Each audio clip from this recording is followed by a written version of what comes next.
귀한 찬송 감사합니다. 우리 하나님께서 되신 줄로 믿습니다. 오늘 우리 계시는 하나님의 말씀은 골로새서 1장 24절부터 29절까지 말씀입니다. 골로새서 1장 24절부터 29절까지 말씀. 봉독할 때에 살아계신 우리 하나님의 음성으로 들으시기 바랍니다. 나는 이제 너희를 위하여 받는 괴로움을 기뻐하고 그리스도의 남은 고난을 그의 몸된 교회를 위하여 내 육체에 채우노라. 내가 교회의 일꾼 된 것은 하나님이 너희를 위하여 내게 주신 직분을 따라 하나님의 말씀을 이루려 함이니라. 이 비밀은 만세와 만대로부터 감춰졌던 것인데 이제는 그의 성도들에게 나타났고 하나님이 그들로 하여금 이 비밀의 영광이 이방인 가운데 얼마나 풍성한지를 알게 하려 하심이라. 이 비밀은 너희 안에 계신 그리스도시니 곧 영광의 소망이니라. 우리가 그를 전파하여 각 사람을 권하고 모든 지혜로 각 사람을 가르침은 각 사람을 그리스도 안에서 완전한 자로 세우려 함이니 이를 위하여 나도 내 속에서 능력으로 역사하시는 이의 역사를 따라 힘을 다하여 수고하노라. 아멘. 샬롬. 샬롬. 예, 우리 옆에 분들하고 한 번 더 축복 인사를 나눕시다. 하나님께서 우리를 사랑하십니다.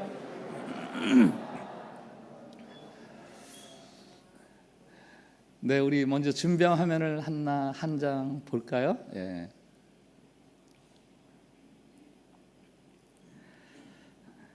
제가 보관하고 있는 명함들 중에서 몇 장을 골라서 찍은 사진입니다.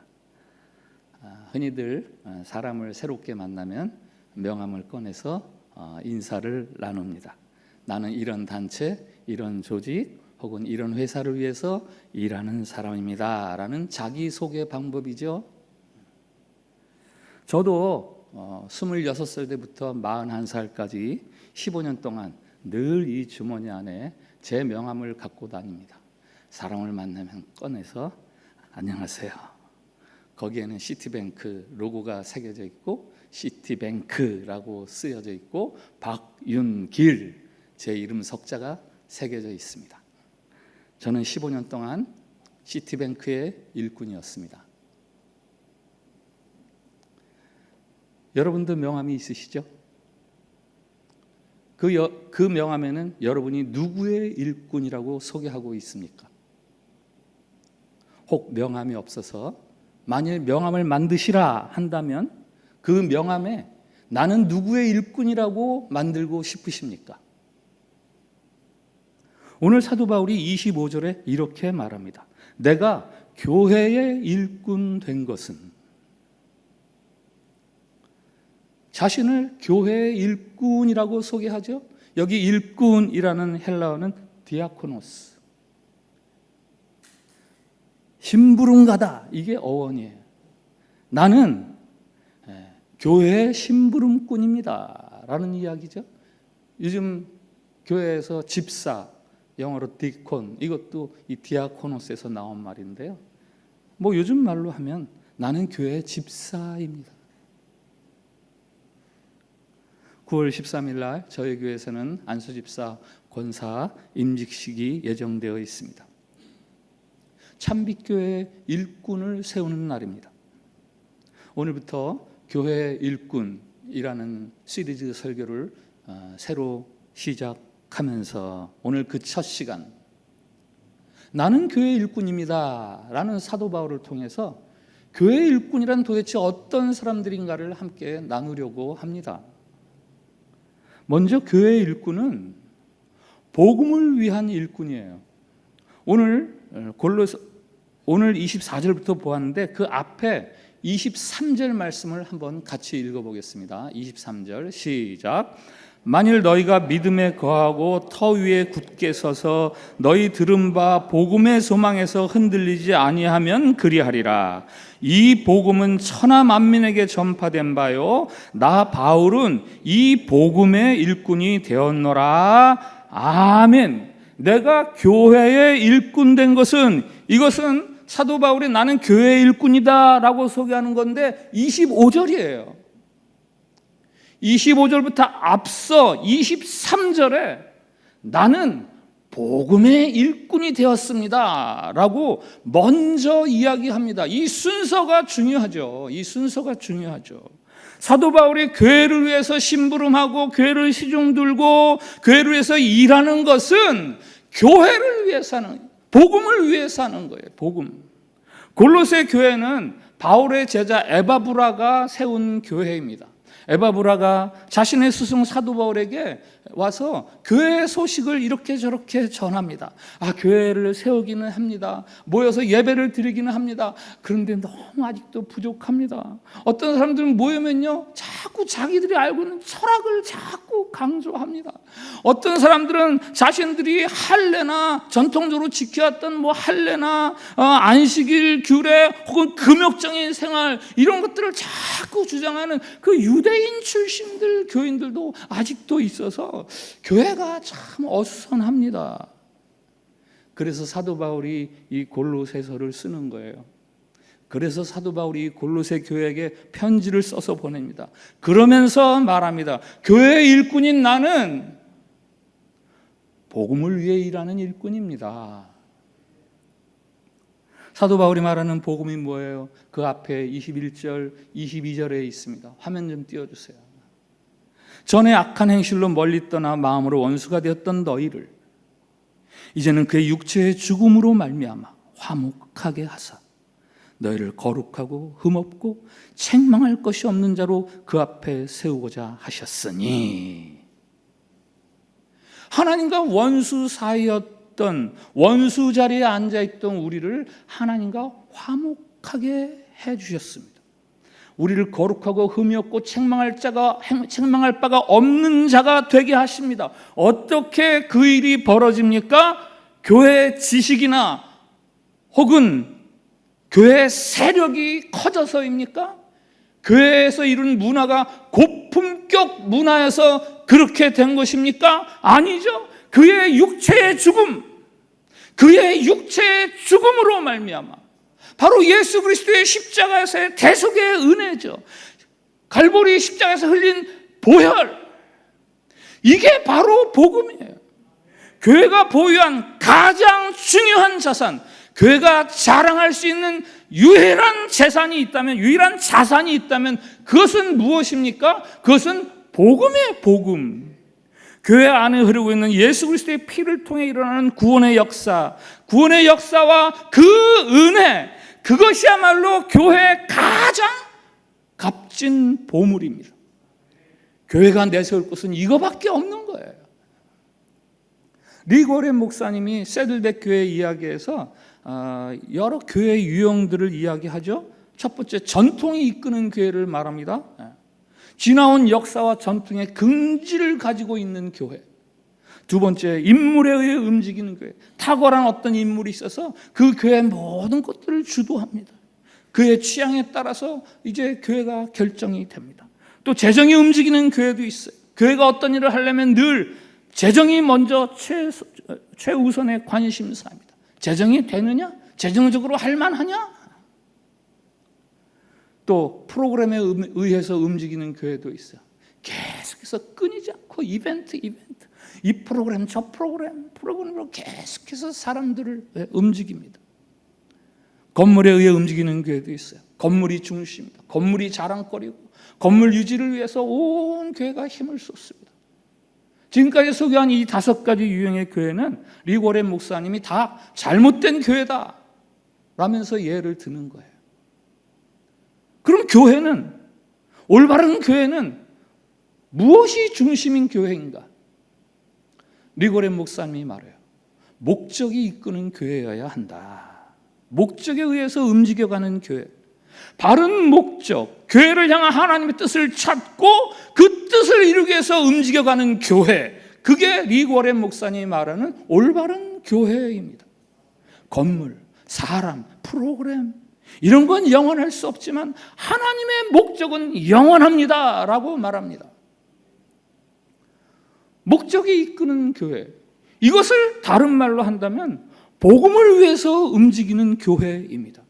우리를 하나님과 화목하게 하신 은혜, 그 은혜에 대한 감격이 식지 않고 그 은혜에 대한 간증들이 많고 그 은혜, 그 복음을 증거하고 그 복음을 자랑하는 교회.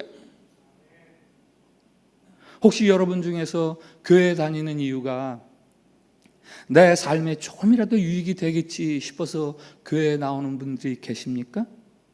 이제부터는 교회를 통해서 내가 무슨 유익을 얻을까가 아니라 내가 교회를 위해서 어떤 심부름을 할까, 내가 교회를 위해서 어떤 일꾼이 될까 하면서 교회를 나오십시오. 혹시 여러분 중에서 나는 교회 일꾼입니다 라고 하시는 분들이 계십니까? 여러분의 그 수고, 그 섬김, 그 심부름이 다른 어떤 것들을 위한 것들이 아니라 복음, 원수되었던 우리를 하나님과 화목하게 하시는 예수 그리스도의 복된 소식, 그것을 위해서 섬기고 수고하는 여러분들의 일이 되기를 바랍니다. 한번 저를 따라 주세요. 나는 복음을 위한 일꾼입니다. 옆에 사람들과 인사합시다. 복음을 위한 일꾼이 됩시다.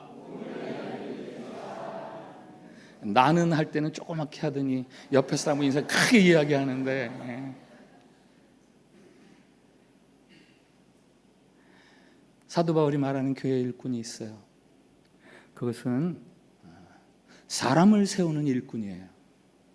오늘 28절 말씀 한번 같이 읽어보겠습니다. 시작. 우리가 그를 전파하여 각 사람을 권하고 모든 지혜로 각 사람을 가르침은 각 사람을 그리스도 안에서 완전한 자로 세우려 함이니. 아멘. 저기 교회의 일꾼인 사도 바울이 무엇을 하는지가 세 가지 동사로 나옵니다. 전파한다, 권한다, 가르친다. 그의 그 같은 행동들이 무엇을 위해서라고요? 각 사람을 완전한 자로 그리스도 안에서 세우도록 하기 위해서 나는 이것도 하고 저것도 하고 저것도 한다라는 이야기예요. 내가 하는 행동들, 교회를 섬기는 모든 것들은 사람이 그리스도 안에서 완전해지도록 하는 그것이다라는 거죠. 교회의 모든 활동의 궁극적인 목표점은요, 사람입니다. 사람. 각 사람을 그리스도 안에서 완전한 자로 세움받도록 하는 것. 사람의 생명을 더해주지 못하고 사람의 믿음을 더해주지 못하는 일이라면 그것이 아무리 명분이 있고 아무리 화려하고 아무리 스케일이 큰 것이라 할지라도 그것은 비본질적인 사역일 수밖에 없어요. 교회의 일꾼이란 다른 사람을 위해서 심부름하는 사람이에요. 에릭 프롬이 현대사회의 특징을 말하죠. 물건을 사랑하고 사람을 사용하는 시대. Love things, use person. 물건을 사랑해서 사람을 사용하는 시대. 현대사회의 온갖 병폐가 여기에서 비롯된다고 말하면서 거기에서 뒤집어져서 이제는 사람들을 사랑하고 그러기 위해서 물건을 사용하는 시대가 되어야 된다라고 말하죠. 사람이 중요하고 사람이 높임받아야 하고. 프랑스의 작가 알퐁스 도테가 쓴 고세 신부의 불로장생주, 이걸 정확하게 제목을 다시 번역하면 고세 수사의 불로장생주, father가 아니라 brother거든요. 아주 짤막한 단편 소설이죠. 재정 악화로 파탄 지경에 이른 한 수도원의 이야기입니다. 그 수도원에서 젖소를 짜는 일을 하던 고세라는 수사가 젖소를 짜는 일을 하다가 기가 막힌 불로장생주를 개발하는 거예요. 그 술이 이제 팔리기 시작하면서 수도원의 재정 상태가 갑자기 좋아지기 시작합니다. 그래서 깨진 유리창도 갈아 끼고 녹슨 십자가도 멋있고 세련된 것으로 갈아 끼우고. 근데 문제가 생기죠.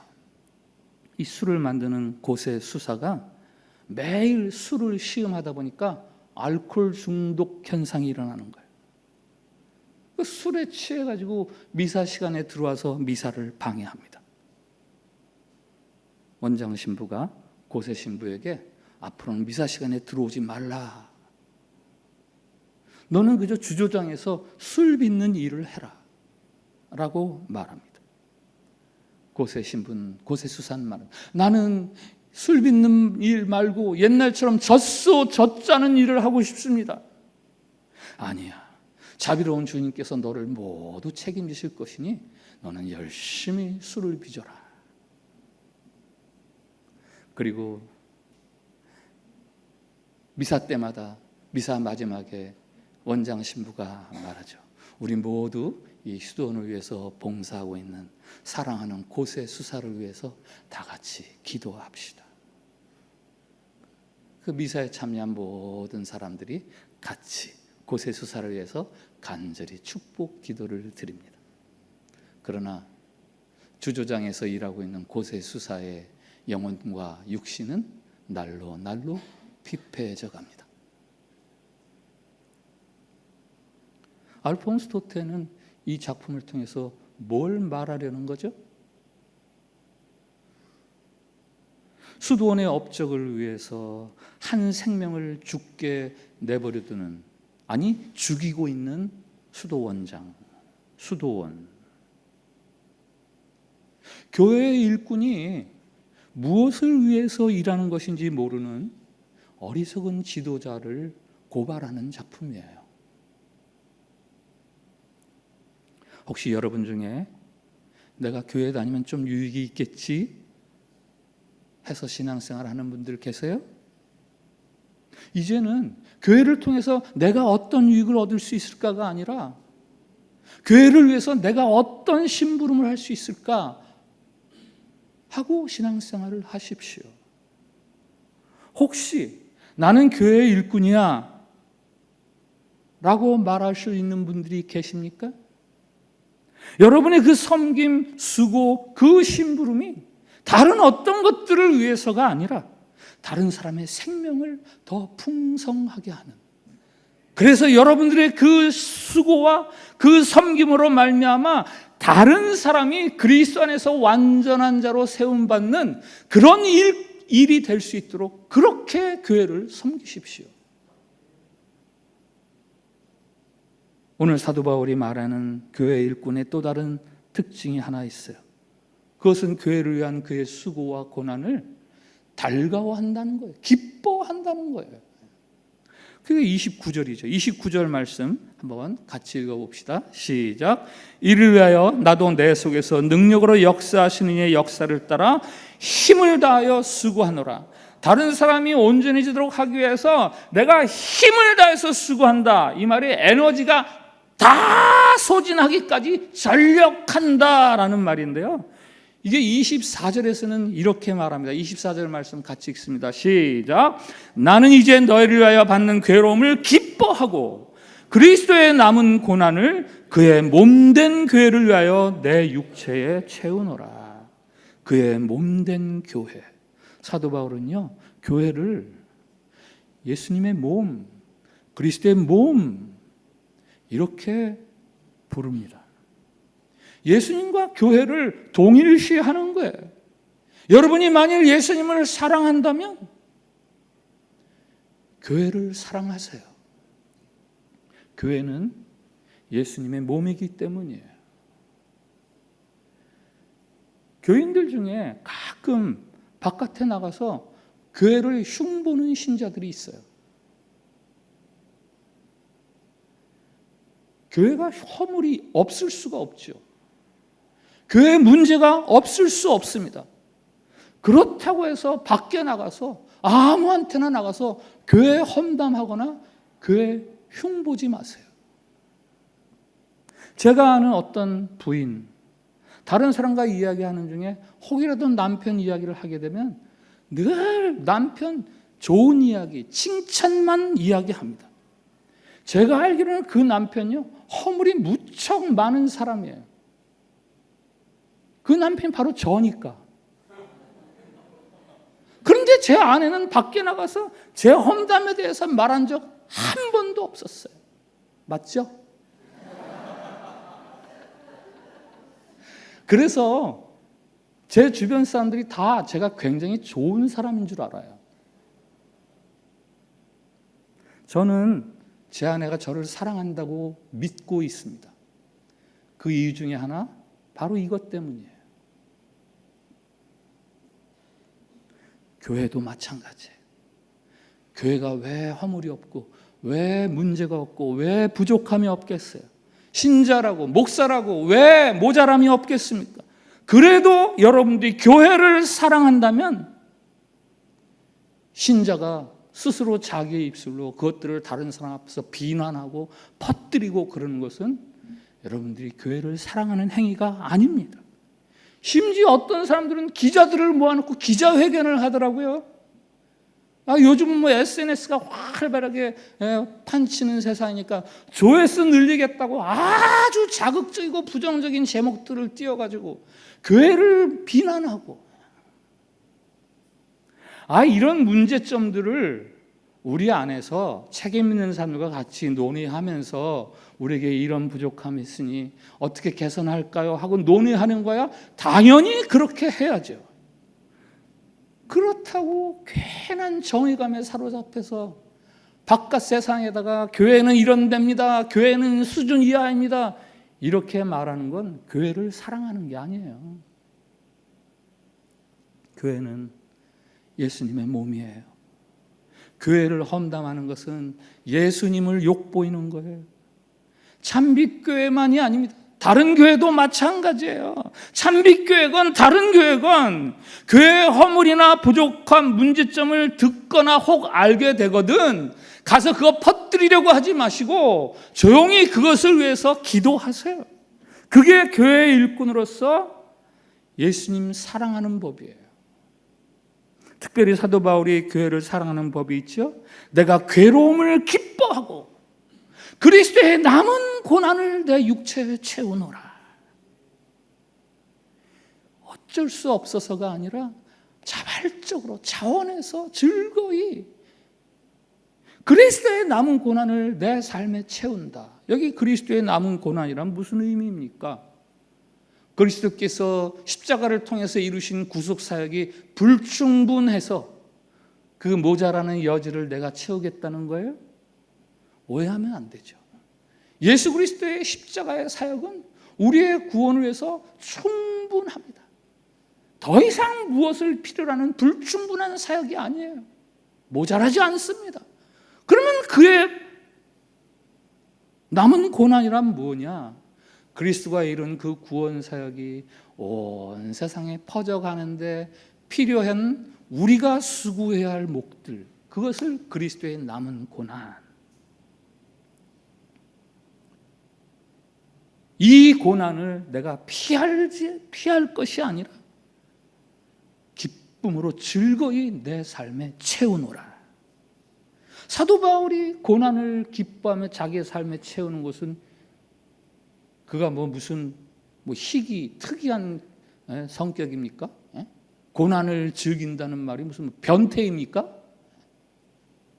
아니죠. 고난을 즐긴다는 것은 고난 자체를 즐기는 것이 아니라 그 나의 고난과 수고 너머에 있는 예수 그리스도가 약속한 영광과 소망, 그것을 바라보기 때문에 고난을 기쁘게 받아들인다는 거예요. 그 영광스러운 소망이 어떤 수고와 어떤 고난도 기쁨으로 감당할 수 있게 해준다라는 겁니다. 그래서 그리스도의 몸된 교회를 위해서 필요한 고난이라면 내가 그것을 회피하지 아니한다라는 거예요. 내 유익, 나의 안전함, 나의 편안함, 이게 이 시대의 최고의 선으로 자리 잡고 있습니다. 님비라는 단어 아시죠? 이 단어가 나온 지 벌써 수십 년이 되었어요. NYMBY, Not in my backyard. 내 뒷마당은 안 됩니다 라는 거예요. 아무리 좋고 아무리 필요한 것일지라도 내 뒷마당을 쓴다고요? 안 되죠. 그거는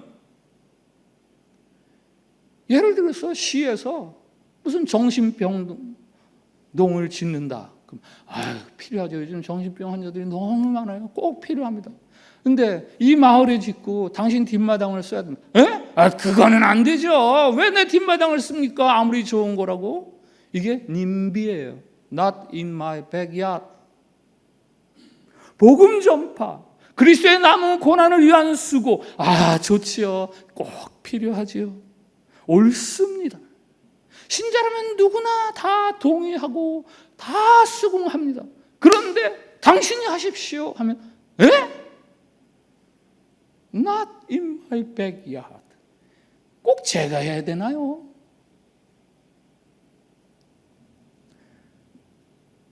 복음 증거를 위해서 내 뒷마당 열어주고 내 지갑을 열어야 된다 그러면 문 딱 걸어 잠그죠.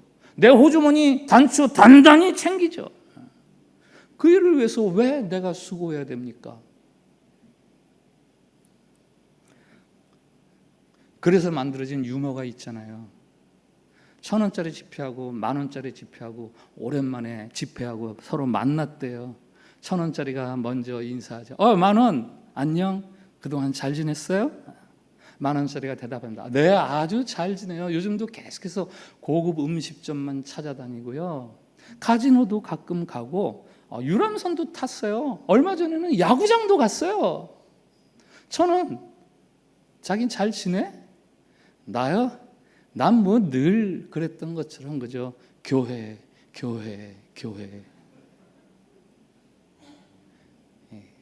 고급 유머예요.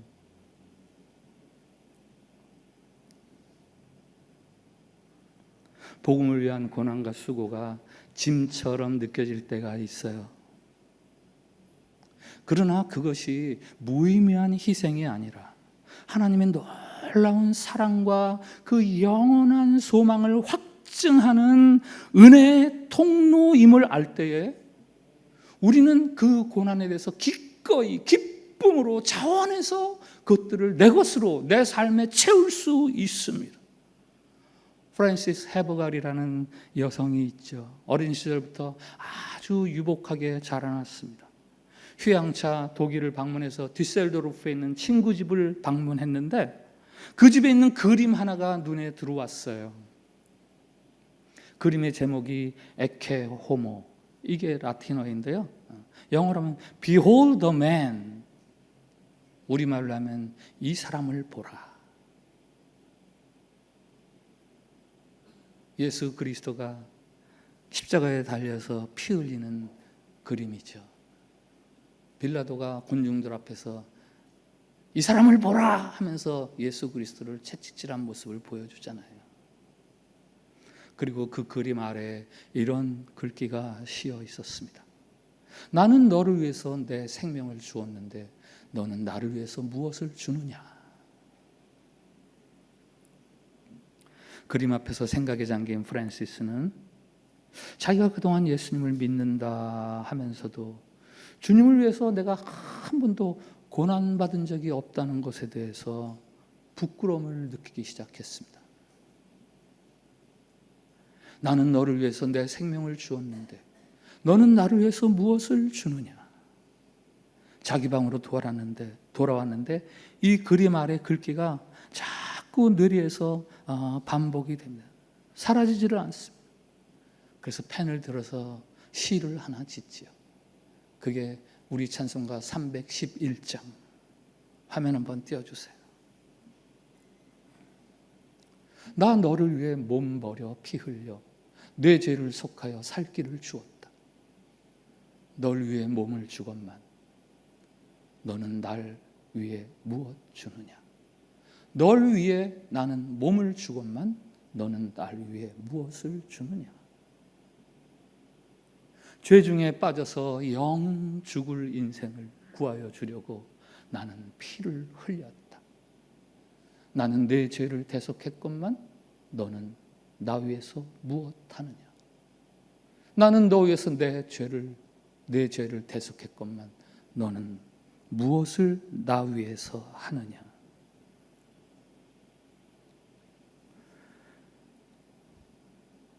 여러분이 예수님을 위해서, 교회를 위해서 고난받은 적이 언제였습니까? 하나님과 원수되었던 나를 하나님과 화목하게 하기 위해서 자기 생명을 버리신 예수님, 그 예수님을 위해서 받은 고난과 수고의 삶을 살았던 적이 언제였습니까? 왜 교인들은 많은데 교회 일꾼은 적습니까?